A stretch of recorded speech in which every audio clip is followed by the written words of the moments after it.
आकाशात सूर्यचंद्र असेपर्यंत मुंबई महाराष्ट्राला मिळणार नाही.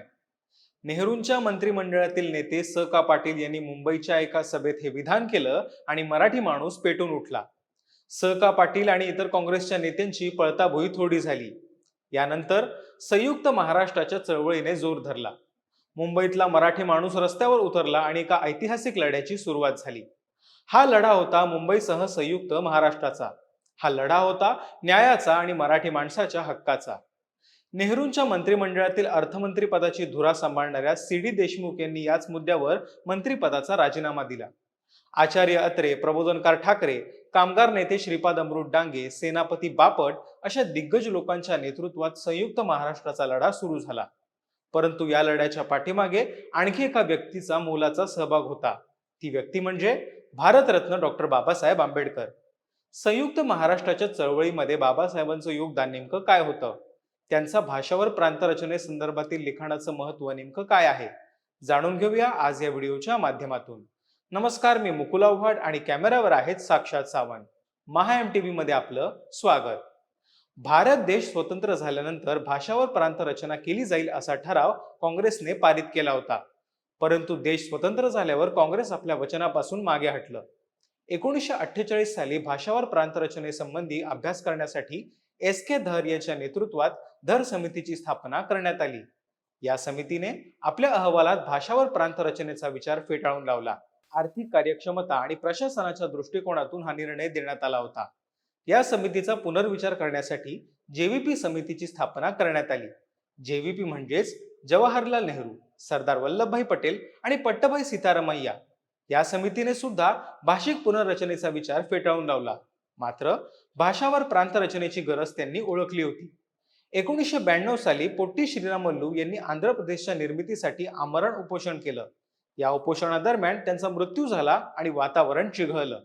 लोकांनी केलेल्या तीव्र संघर्षानंतर आंध्र प्रदेश या राज्याची अखेर निर्मिती करण्यात आली. 1953 साली राज्य पुनर्रचना आयोगाची स्थापना करण्यात आली.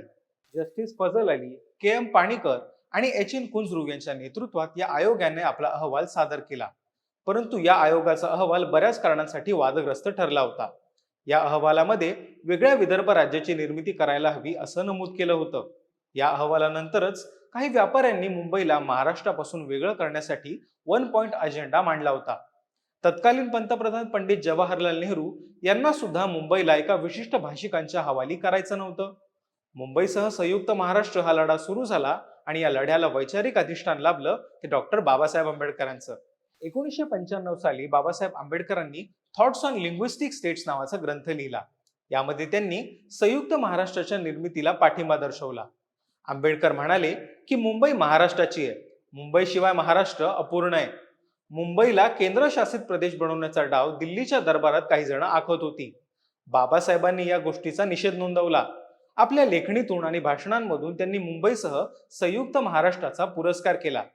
भाषेचा वापर करून मराठी माणसांमध्ये दरी निर्माण करणाऱ्या तत्कालीन सरकारचा त्याने निषेध नोंदवला होता.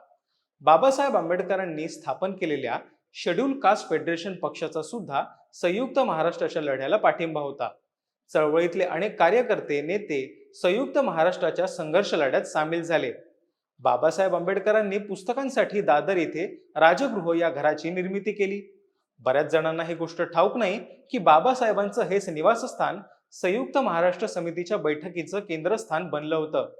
ज्या ऐतिहासिक वास्तूमध्ये बाबासाहेब आंबेडकरांनी अनेक विषयांचं अध्ययन केलं, त्याच वास्तूमध्ये महाराष्ट्राच्या राजकीय, सामाजिक, सांस्कृतिक जडणघडणीचा पाया रचला जात होता. आचार्य अत्रे, लोकशाहीर अण्णाभाऊ साठे यांच्यासारख्या दिग्गजांनी महाराष्ट्र धर्माचा पाया रचला. त्यांच्या कार्याचा वेध घेताना आपसुकच भेट होते क्रांतीसूर्य भारतरत्न डॉक्टर बाबासाहेब आंबेडकरांची. बाबासाहेबांच्या समतेचा विचार आज सुद्धा जगाच्या पाठीवर अनेक सामाजिक चळवळींना दिशा देतोय. त्यांच्या कार्यकर्तृत्वामुळे कोट्यवधी भारतीयांचा उद्धार झाला. अशा या महामानवाला त्यांच्या जयंतीनिमित्त विनम्र अभिवादन. इतिहासातला हा अपरिचित अध्याय तुम्हाला कसा वाटला हे आम्हाला कमेंट बॉक्समध्ये नक्की सांगा आणि साहित्य, कला, संस्कृतीच्या ताज्या बातम्यांसाठी महा MTVच्या YouTube चॅनलला सबस्क्राईब करायला विसरू नका. धन्यवाद.